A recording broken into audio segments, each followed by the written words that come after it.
Bonjour. Bonjour tout le monde. Hello. Hello everyone.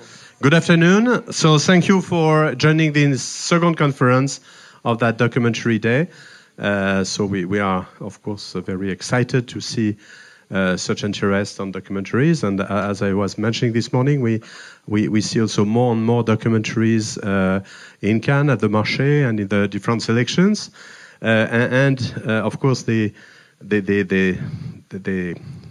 society in which we are living now is fortunately and often unfortunately bringing a lot of subjects and themes who need to be considered by documentary, and we know that those documentaries are a very important impact on mostly young people and all the people who live on this earth.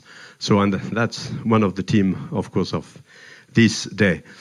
So to talk about that, I first would like to have a few words from Anne Georget, which is one of our partners from SCAM.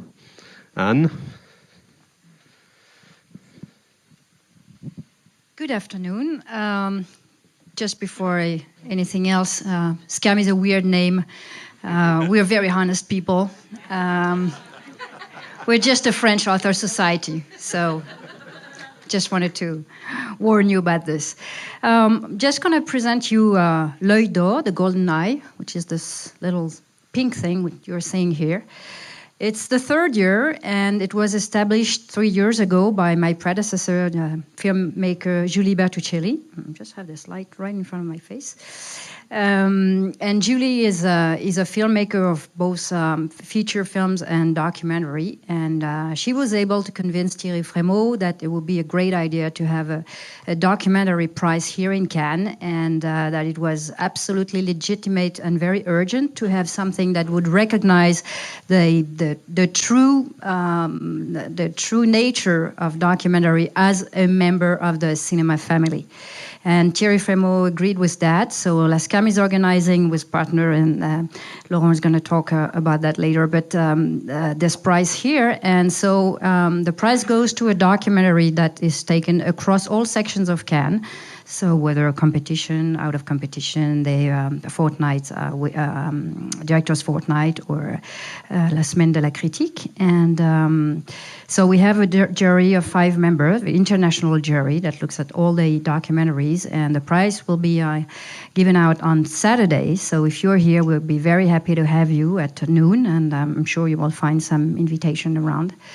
And we're very happy about this prize, and it actually I noticed that already last year, that nobody ever questioned the legitimacy of this prize. And people were actually saying that, oh, but it has existed for years and years, right? I said, no, it's only the third year this year.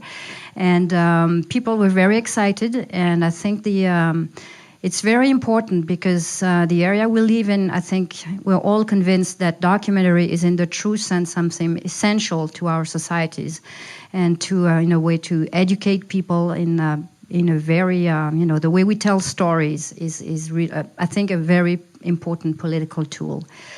I'll stop here and give the mic to, actually you have one. Yeah, so I'm very pleased, very honored also to have another partner of that day and of L'œil d'or, Laurent Vallet, who is the CEO of l'INA, the very known, everywhere known, very important resource for filmmakers, for documentaries. Thank you very much, Jérôme. Just a very brief word to tell you that INA, so INA is Institut National de l'Audiovisuel. It's the national audiovisual institution, the French national institution, audiovisual institution. We conserve we preserve all the archives of French TV, radio, and of course, our mission is also to share all these preserved images and sounds in new content, new films. And we were very pleased that when it was created 100 years ago, but only 3 indeed. 3 years ago, SCAM proposed us to be partners in this beautiful prize, and of course, for INA, the documentary is core for our production activity. We produce or co-produce about 60 documentaries every year, and this is why this association makes full sense. And I share the view expressed by Anne that it has this prize, which is new, seems to everybody as if it has existed for years, and this is probably the sign that this particular kind of cinema, which is closely to reality, has the place that it deserves, and that this prize is underlining in Cannes. So thank you again to Doc Day for giving us the opportunity to present this prize, and maybe some of you will be there Saturday at noon at the Palais to be part of the ceremony of awards this year. So maybe see you on Saturday. Thank you very much. Just wanted to tell you that the jury this year is headed by a French actress and filmmaker Sandrine Bonner, and we also have American filmmaker Lucy Walker and Tom Powers from TIFF, and Lorenzo Codelli, who's a film critic, and Dror Moreh, who's an Israeli filmmaker. That's our jury this year.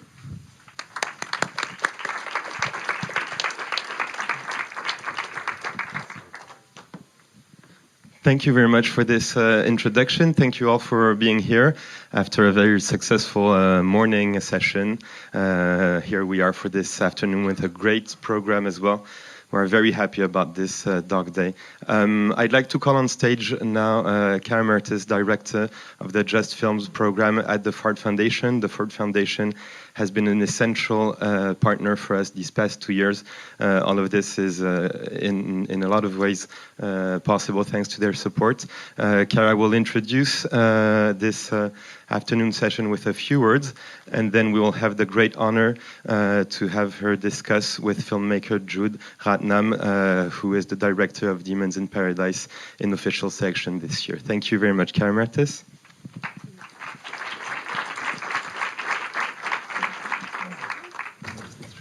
Oh, perfect. Thank you. Oh, it's wonderful to see everybody here.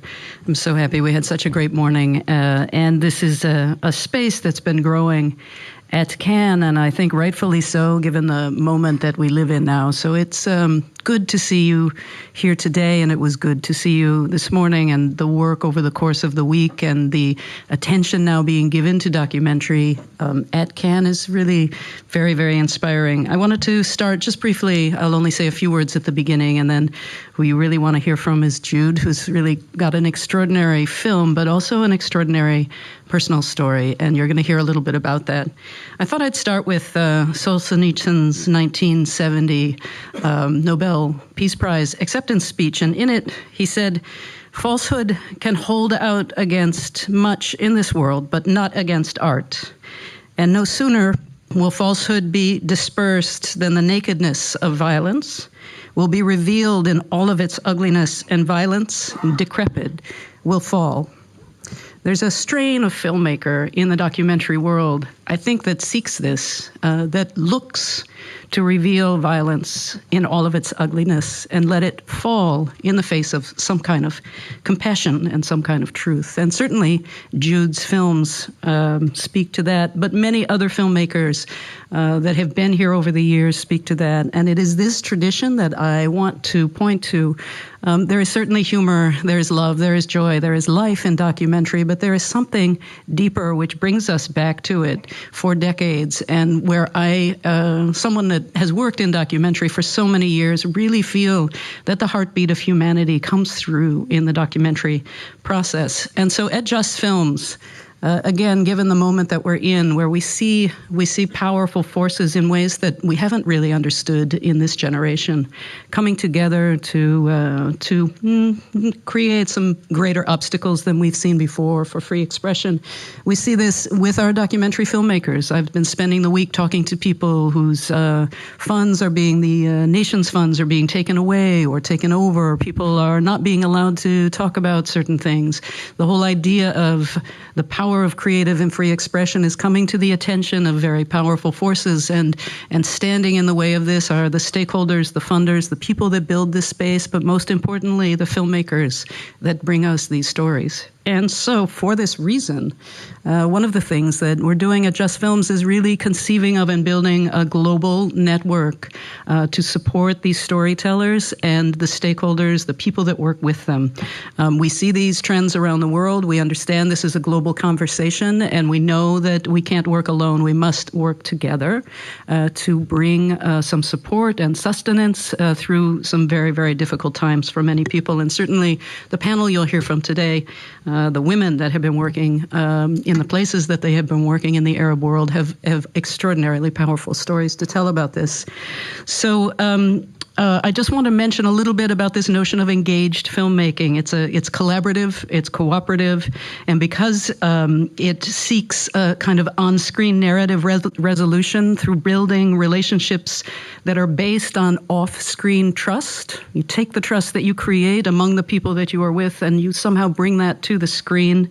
It propels the dynamics that can be harnessed to build community and leadership. This is the power of film. We often talk about film as it's presented to you as something to watch and take in, but it's actually the making of the film that creates community and leadership, and then that whole picture is brought to audiences. It's participatory in a very deep way. So film rooted in community, if seen in this way, is a very powerful force for justice, and this is the link back to why Ford Foundation, which works on inequality, would step up and actually put its resources in this space. So artists like the one you're about to meet dwell on the intersection between cinema, freedom, witnessing, and healing. And I'll just say one word about I was thinking about cinema verite and some of the earlier traditions of documentary, and Edward Morin, I went back to his original definition, and he talks about cinema verite and film in some way not pretending to present truth, rather it presents the problem of truth. And I think that speaks in a deep way to the work of the people that you'll hear from this afternoon. So a gift for you, Jude Ratnam. You mentioned that you are inspired by poets. Bharati is a very well-known Tamil poet. And so to bring you up on stage, I'll read one poem that I found that I'm sure you know very well. Fear not, my soul, fear not when the world unites against. Fear not the derisive stares and the looks cold. Fear not the vagrant's life when you've lost everything you hold. Fear not, my soul, fear not the seductress's charms. Fear not the venom nor the burning tongue. Fear not the enemy taking up arms. Fear not, my soul, fear not, when the world around you comes crashing down. And so, Jude, will you join me on stage and speak about this tremendous first film that you've made, Demons in Paradise? Thank you. And, of course, the most important thanks go to the Marché and to all the partners for supporting today. I want to say that at the outset as well. So, Jude. Because you talked about your influences, and you're a first-time filmmaker here, this film took 10 years for you to make. And I'd love you to introduce yourself to Cannes through a story about your story. Tell us how you come to this space. Tell us a little bit about the film Demons in Paradise, which people will be seeing. Well, to start with, I never thought I'd make films. Because before making films, I was a human rights activist. And I was working for nearly 6 years as a human rights activist. And when you see so much of death and destruction go around you, it leads you to some sort of disillusionment. So I guess I was disillusioned with what I was seeing, and I wanted to take a step away. And that step away was filmmaking, and probably it was at the same moment that I discovered Charlie Chaplin with new eyes when I watched Modern Times, and I thought, wow, what films could do, what one individual can do to talk about the condition of the humans, and so that's what led me into filmmaking initially. Tell us a little bit about the story that we're going to see, just briefly, so that people have a place and a time in mind as they're thinking about the work that you have done and that we'll be talking about. About the film? Yes. Well, the film is basically dealing with the problem of identity, actually, because of the repression that had gone on in Sri Lanka for the minority community since independence in 1948, and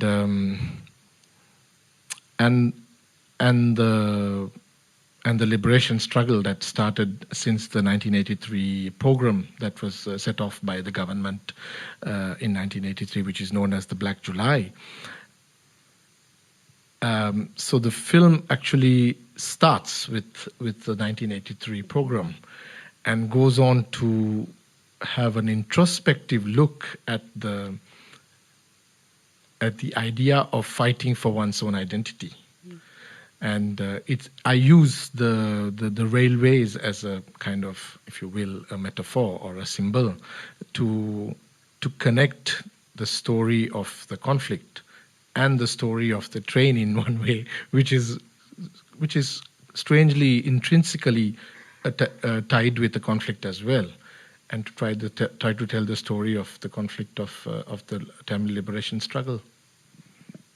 How did you choose your role in the film? Because you're in the film. You take us through the film. How did you think about this? Did it come to you right away? No. I never wanted to do that, because initially I just kept a distance, and I said I'm going to make a film about the trains. And I was just writing to bring the elements of history into the railway history as well. And at one moment, I just wrote that I escaped on a train when I was 5 years old. And that's when Julie, my producer, when I met her, she said, Jude, I think probably the film is there. That's where the film lies. And I was hesitant initially to take it, because there was so many people who had died, and you don't want to put yourself as because I didn't want to make a narcissistic film. So it was difficult, but I think that was a key moment in the process, and I took that leap. And that led to me looking much more deeper into my own family story, where my uncle had been part as a militant, and that led to the other characters. So it was a case like what Herzog would say, it was the setting first, then the characters emerged, and then the story. That's how it was. You said, when we were talking earlier, you said the film writes itself. How do you mean that? Yeah, because the whole process was almost magical to me, because the way I started, I was introduced to documentary filmmaking by Isabel Marina, who's a co-author of the film. She was there in Sri Lanka doing a workshop on documentary filmmaking, and she screened Rithipan's S21. And when I saw that, I thought, wow, this is some way to...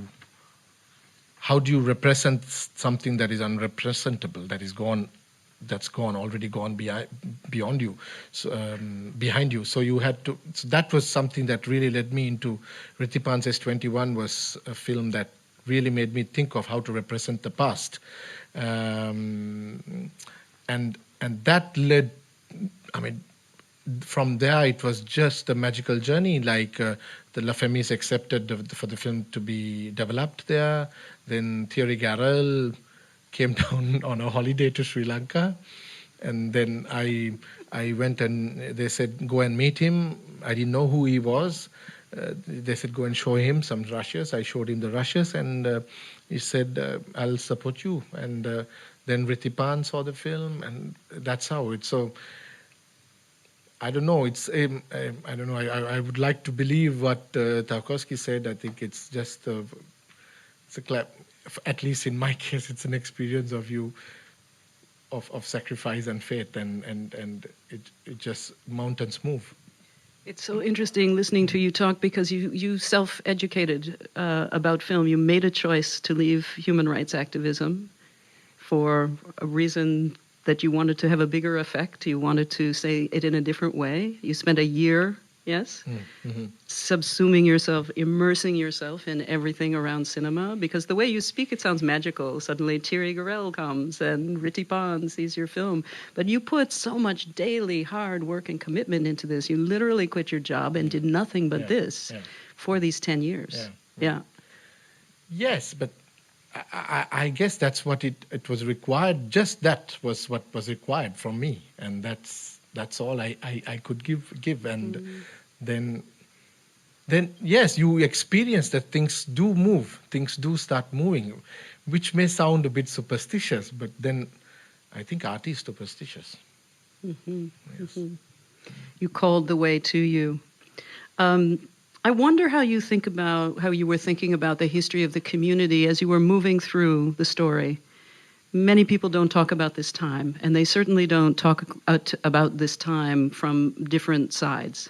And so you kind of take us through an event, a history, a time, and then tell us about the history in Sri Lanka of the resistance movement, and then the post-resistance time. Describe a little bit to us about that, because I think that this is not familiar to so many people. Yeah, so to give a gist of it, it's like since 1948, since the independence, there was this systematic repression of the minority, especially based on language. That's something very unique. When I speak to people, they say that it's unique that it's based on language. So that's something unique to Sri Lanka. And the 83 program was the moment of that watershed that led to the rebellion of the Tamils. And that went on until 2009, where I don't know whether to call it the infamous Rajapaksa government or the famous Rajapaksa government brought it to an end. But within a very short time, when the resistance had begun, the inner killings and inner fighting started. That was in 86. And the Tigers, the LTTE, as they are known, reigned supreme in the fight for the liberation of the Tamils. And I was telling somebody this morning that I think in that process, at one point, I think Tamils were more terrified of the Tigers than of the government at one stage. So this has not been spoken about from within the community, never. Because, of course, the Tamils are victims, because what went on 2009 is something very hard to fathom and to understand. But then again, in a war, no one's innocent. Mm-hmm. So you had to deal with this. How do you reconcile with this? That was the question that was running all throughout. And can you... Because post-war, what has been built up is that the Tamils are the victims, but whereas the truth is somewhere far and in between, Mm-hmm. So, mm-hmm. When we were talking, you talked about the choice that you made not to make an advocacy film, and I asked you what you meant by advocacy. Could you share with us how you determined that you didn't want to make that kind of film, then you made a different kind of film? Talk about that difference, because there's so much discussion. We had discussion this morning about the nature of, the role of documentary and truth, the role of news and truth. For you, your truth lay somewhere on the other side of explanation. Yes. Fundamentally, I used to jokingly tell Julie, I don't want to make a film, saving the world film. Especially because, sadly, that's how the documentaries are perceived as well, mostly, that they are mostly there for advocacy and to save the world. Mm-hmm. Whereas I think, documentary is serious art, and that it can be cinematically as strong as any fiction is. And some stories cannot be said in a fictitious way, and only through the documentary. And so I was pretty much convinced of that with the story that I was trying to say, and I just stuck to it. And yes, so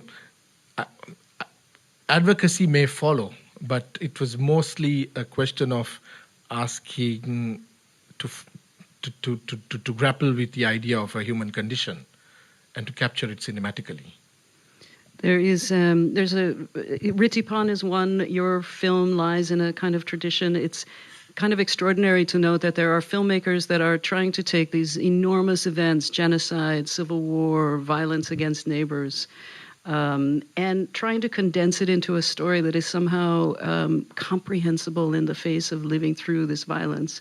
And one of the extraordinary things about your film is that you lived through this and you're bringing this story. You're not investigating it. You're not coming to it from the outside. You're deeply coming to it from the inside. Mm-hmm. And in that sense, your film is part of you, right? Yeah. And it comes out somehow. Yes. And you see this in the film. It almost evolves as you grow older. Yeah. The film also is growing older with us. It's quite extraordinary. Yeah, finally, I think you are just a tool, and something moves through you. You are just a tool, and yes, that was my experience, I guess. Yeah, because something greater moves through you. Do you see yourself making another film? Yes, now that I'm in Cannes, yes, I think so. How can you resist? I think maybe your son is saying we want to come back. There's something, I'll just dwell just a little bit on what happens in the film. There's something about facing the violence inside. So many films about things like war and violence show us what's happening on the outside. They show the scenes of violence. We are there in the moment. We see the bombs bursting. For you, there's a slow detonation of the revelation that both you contain a will for peace and you simultaneously contain the capacity, not you, but humans, contain the capacity for violence as well. Mm-hmm. And you talk a little bit about sort of acknowledging the ability to be cruel. Can you speak a little bit about how you wrote that, how you came to that section, that kind of narrative in the film? That's a tough one. It seemed to me that somehow through your journey and through your story, you began to find things even as you were doing it. You couldn't pre-plan, which is the kind of the heart of nonfiction. Yes, so that's why the process itself is, I think the process is the most important part of filmmaking. And the process... Okay, if I may just connect back to myself, is before probably finishing the film and looking at it myself, you're so subjective in the film, and then once the film is made, you take a step back and look at it, and you suddenly feel you are a bit objective to it as well. It's at that moment, from that moment, that I was able to enjoy the little things of being a Tamil. Before that, it was hard for me to enjoy certain things that were part of my own culture, because it was because I saw it too violent, and it was very difficult for me to accept it. But then after making the film, then it just takes you aboard, and you come out of it. So I guess that sort of way of, I don't know, looking at the violence and the cruelty that lies within oneself, one's own community, and how do you deal with it is a process that I went through the film as well. That's amazing. I wonder, though, if you could talk about working with your team. There's a way that we're very director-driven, and we throw a spotlight on the director and the vision of the director. Yeah. Can you talk about your relationship with how you worked over the course of this decade with your producer, with your editor, with your family, with how can such a thing happen who's in this universe of making this film happen? And how do you work with them? It's difficult to put words to it, because it's magical, actually, how it happens, Yeah, so it just goes beyond your. Of course, you need the necessity. The necessity was there, but then it goes beyond your ego, and things connect up, and I don't know how that happens. You only experience it. Yes, because you don't know how you meet people, why you meet people, why, and I still don't know why Julie decided to produce this film, and so that's. Did you ask her after 10 years? No, I don't dare to. No. But talk a little bit about the nuts and bolts. How did you send cuts? Did you sit and talk? Did you send scripts? How did you how did you develop the concepts? Initially, it was with Isabel Marina. She's just there, seated there. We started writing and we were developing it, and we sent it to CNC, and that's where we got started. And of course, with La Femis. The writing process was long. It took nearly about 2 years to write, and then we started filming for the first time. And with the little rushes that we had, we were applying to places on and off, and some were accepted, some were rejected. And one thing I have to mention is that the entire crew that worked with me were from the Sinhalese community, none from the Tamil community. So that was very significant, how we sat and spoke about all this. And so the process itself was a healing process for us between if you want to talk about reconciling, it was a process of, because all of them gave their 100%. And the DOP was supposed to arrive. I hope he's here. Oh, there he is. Yeah. Oh, Mahinda is there. Hi, Mahinda. Yes. He just arrived today to Cannes. So... yes, so it was an amazing journey to work with all those people who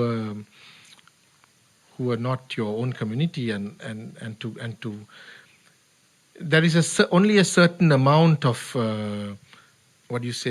that you could communicate, and the rest they just perceive it. And for instance, the DOP or the sound guys or editor Jean Oberson, I mean, she didn't know anything about Sri Lanka when I met her. She had just edited a documentary on Rwanda, and we saw it, and Judy said probably she's the one, and I felt it too, and with intuitions we just went in. And yeah, I'm sorry, maybe I'm not answering your question. I'm just being in the magical realm all the time. So no, yeah, it's not hard and fast facts. Yeah? Yes, you are absolutely answering the question. I think a lot of people, particularly in something like nonfiction, where there's so much that is unknown, right? You depend on these things. You depend on relationships. You depend on things happening in ways that you hope will support some kind of good ending. And when we were talking, I asked you about the budget and about how much funding you had, and you had a very funny answer about not getting accepted by certain grants. Yes, especially having received three times rejection letters from you, from Sundance. But I will say there was only twice with no footage. But I also apologized. No. But then, as I said, if Sundance had given the grants in 2011 saying, probably I wouldn't have made the same film and I wouldn't be in Cannes. Mm-hmm. Yeah. I'm just saying. Okay. It's true. It's true. But there's a way that you committed yourself whether or not you had money, whether or not you had funding. So you didn't stop and wait for the funding and then create the film. You and the film moved together, and then the funding flowed as it flowed. Yep. That's what I really... begin to trust what Tarkovsky says. I think it's a way of complete sacrifice. You just go into it, and you just trust your intuitions and go with it. Mm-hmm. And now that you are about to see it sort of go out into the world, how do you think about that? Do you have a sense of what the audience, what you would like people to walk away with, or is that not even something you think about? No. I do. Because I think the question that the film deals with is very current, and I don't know, at least for me, when I look at American and Trump and Marine Le Pen almost in France and all that, you wonder probably it's in that where you can just follow into totalitarianism and it becomes something really mad, and you go with the idea of identity and it's like a kind of an hysterical acting out, which is what scares you in the world today. Mm-hmm. Yes. I think we're going to wind up. I have one more question. I found a Kiarostami quote. I was thinking about him as well because you mentioned him as an influence. And he says, as filmmakers, it's very important for us to find common ground between cultures. And maybe that's less the case for politicians who benefit more from finding the conflicts and differences between us.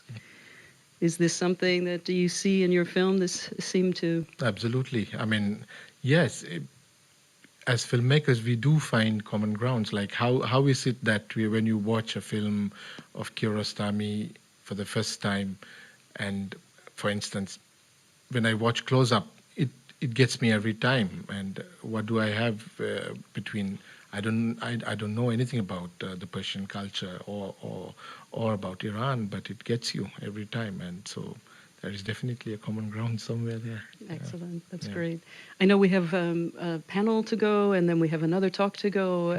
So I want to thank you enormously, but also for the life and work that you brought to the screen. And I hope everybody gets a chance to see this film. It's already being talked about, and certainly after its screenings, you will hear much more about it. So thank you very much. Thank you very much. And thank you, Thanks. Pierre. Alexis? We could take a couple of questions from the audience. Hold the applause. He's saying that we can take a couple of questions from the audience. That's very delightful. So let's go ahead and do that. I know you said it's not an advocacy film, but I can't help but wonder how your background as a human rights activist shaped the way that you approach the film and what you think about the possible impact, not necessarily in a narrow, because I think people sometimes tend to think of advocacy very narrowly, have these very kind of tactical policy goals. But as you said, documentary is art. So what do you see as kind of also, this is a bit of a second question, what do you see as kind of the in-between, the artistic potential of documentary and the potential human rights or social justice impacts that may not be strictly advocacy? I speak for myself. Being a human rights activist only prepared me for what I had done today. So probably the advocacy happens through that way, and that becomes in the form of film the advocacy. I don't know if I'm answering your question. Advocacy not in a narrow sense where you talk about impacts and what do you say, like outcomes and impacts and things like that, but in a way where it can cinema is advocacy finally, because we watch a film, 500 of us here, but it speaks to each of us, and then that's advocacy. So I don't know. I'm just trying to go through your question. So that's the whole perception of advocacy I have. It's not that I am against advocacy, because I want the film to be seen and I want the film to be discussed. And but then whether it can speak to the individual is more important.